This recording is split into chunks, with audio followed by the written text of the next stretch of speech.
watching News 24 Live. The dark underbelly of FIFA has been exposed once again after this morning in Zurich.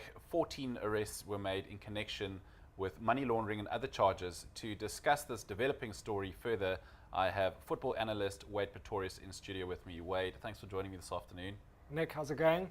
Good, thanks. What do we know so far? Yeah, well, we know quite a bit and we also don't know something. So what happened in Zurich this morning, 2 days ahead of the FIFA Congress, where they're going to vote on the presidential to see who's going to take carry on, should I say, because Sepp Blatter's no doubt still going to win that election.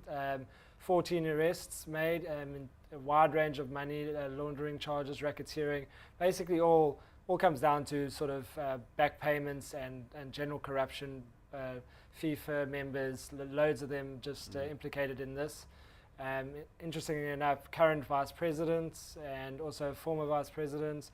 So yeah, there's troubled times at FIFA HQ today and carrying on this week. Okay, now just break it down for us. There's two sides, or there's two developing stories, I believe, and then just the US sort of element, the US investigation and officials being extradited. Explain what that's all about. Okay, so the first one is the 14 arrests made in terms of the US operation, should we call it that, where the US Department of Justice said that they're going for all these people. They've got loads of documents. They have got people already pleaded guilty, taking plea bargains. So they've got a lot of evidence. It relates to charges building up since 1991. Tons of fraudulent activities. Money changing hands to ensure broadcasting rights and things like that to major tournaments. It actually also involves the 2010 bid, the South African bid. There's money in terms of allocating cities. the host countries, allocating the whole thing to South Africa. So there's that to look out for as this story continues to develop. It also involves the Brazil soccer team, and it's been listed as a major US footwear company that sponsors the Brazil national team. We know that that's always been Nike, so that's trouble for them too. They're also listed in it, and it also involves the 2011 FIFA presidential elections, which obviously Sepp Blatter won. So that's basically involves a lot to do with Latin American football and CONCACAF. And that's where it all started, and payments made out of US bank accounts, and basically all the fraudulent activities started in and around the Miami headquarters of CONCACAF, who run Latin American football. And now, with relation to the 2018 and 2022 tournaments, those have also been... Yeah, so that's a separate operation that also launched this morning.